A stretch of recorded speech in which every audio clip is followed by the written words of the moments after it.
Halo semuanya, selamat datang di VLY Studio. Kembali lagi bersama saya, Vera Lois. Oke, kali ini saya akan membahas mengenai dasar-dasar PHP yang harus diketahui oleh pemula ya.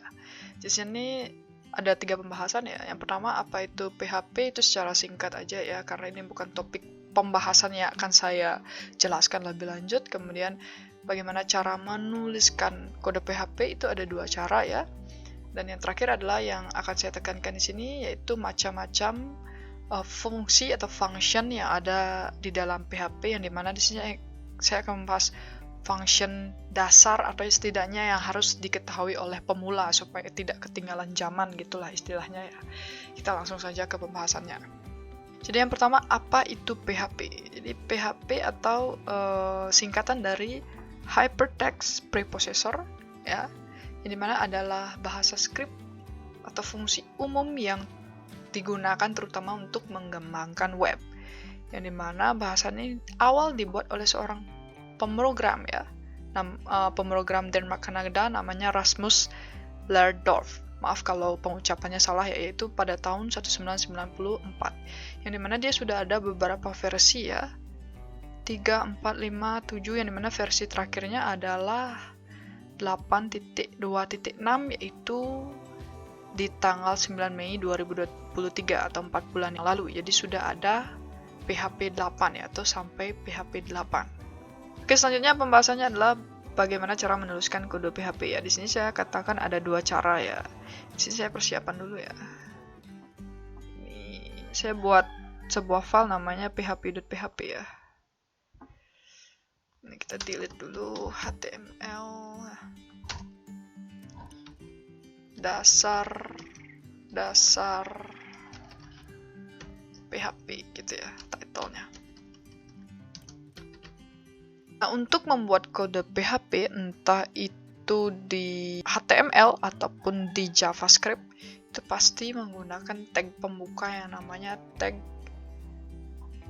kurung siku gitu ya, tanda tanya PHP kecil gini ya. Kemudian tag penutupnya adalah tanda tanya kurung siku. Nah, tadi di sini saya katakan bahwa penulisan PHP itu ada 2 cara ya. Memang ada 2 cara. Pertama, kita menggunakan cara seperti ini. Ada PHP-nya, kemudian echo gitu ya. Hello world. Titik koma. Nah, PHP ini pasti diakhiri dengan titik koma ya, sama halnya dengan JavaScript. Jadi kalau dijalankan, kita localhost php.php. Nah, hello world. Halo-nya bahasa Indonesia, word-nya bahasa Inggris ya, emang pinter. Hello world gitu ya. Nah, cara yang kedua adalah kita ganti PHP-nya menggunakan sama dengan, tapi di sini tanpa echo ya. Seperti ini saja.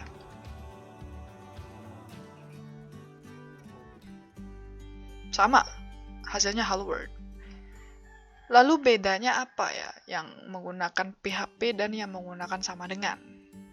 Meskipun sebenarnya dia memiliki fungsi yang sama ya, cuman di sini ada bedanya.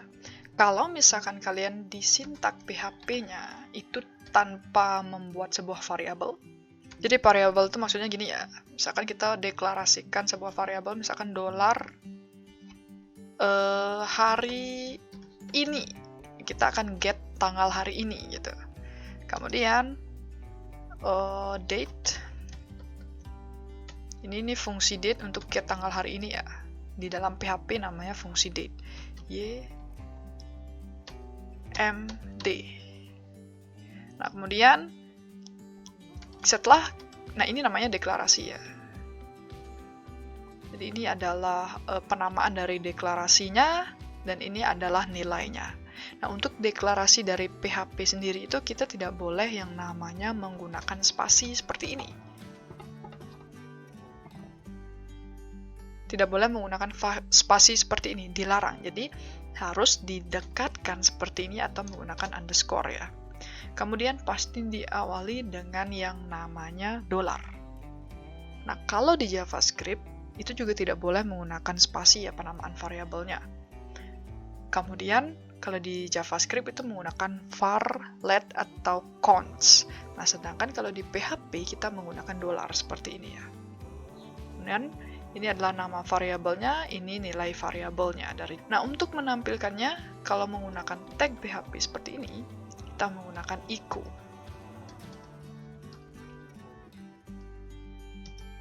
Kemudian dolar hari ini. Kapan menggunakan PHP echo dan kapan menggunakan sama dengan? Jadi kalau misalkan dalam sintak PHP itu ada script yang menghubungkan dengan database kayak select, insert, update, itu menggunakan tag PHP ya. Kenapa? Karena kalau tag PHP sama dengan, ini basicnya dia melakukan menampilkan data ya. Atau show data ke user tanpa echo gitu, biar lebih gampang. Jadi PHP echo disingkat sama dengan gitu, tanpa echo.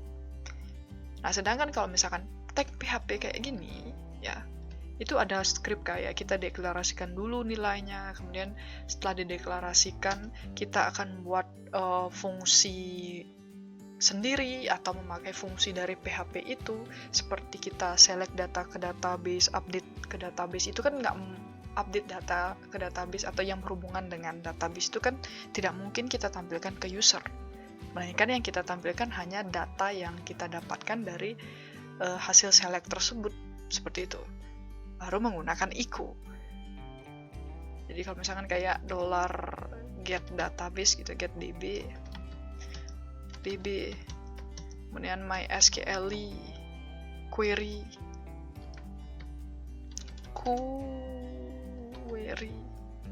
mysql query seperti ini.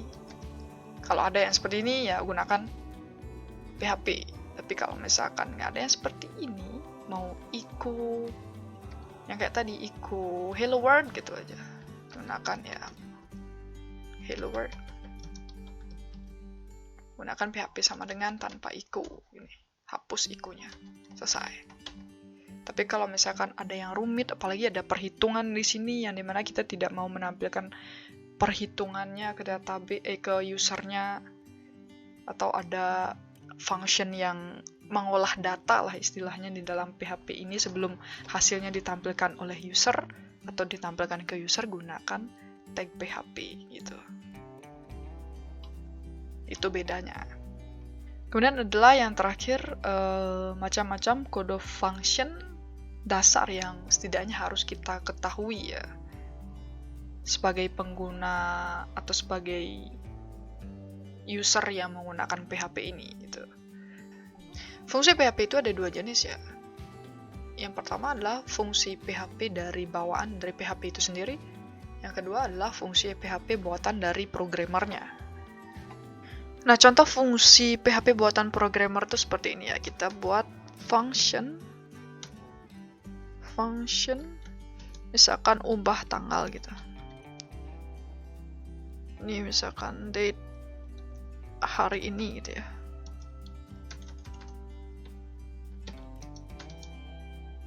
Kemudian ini hapus HIS-nya seperti ini.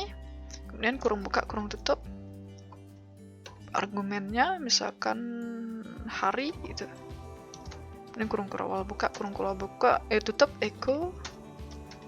Misalkan kita mau ubah ini format harinya ya. Pakai ini misalnya.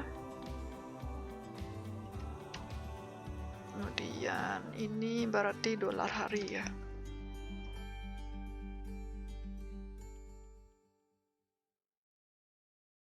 Kemudian kita gunakan functionnya ya, ubah tanggalnya nih ya.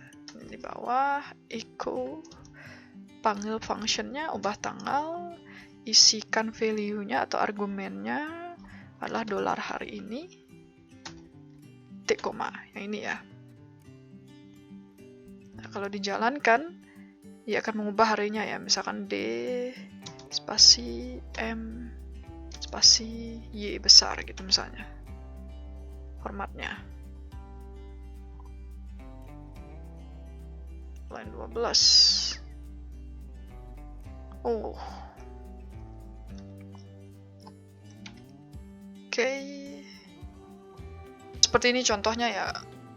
Di dalam PHP ini kan ada functionnya, ada function yang dibuat atau yang kita buat, function PHP yang kita buat sendiri.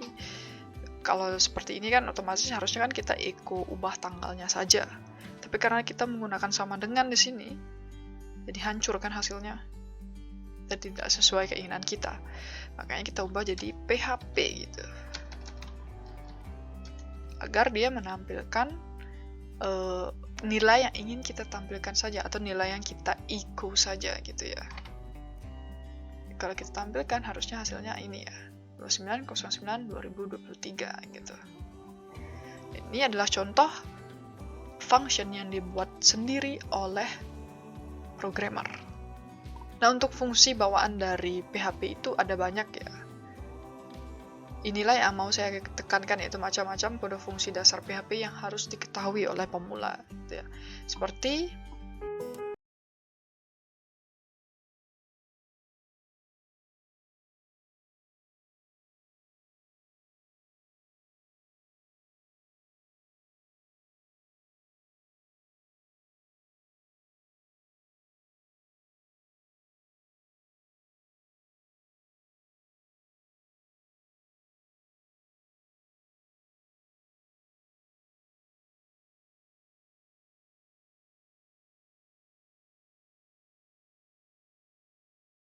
fungsi bawaan dari PHP ini sangat banyak ya.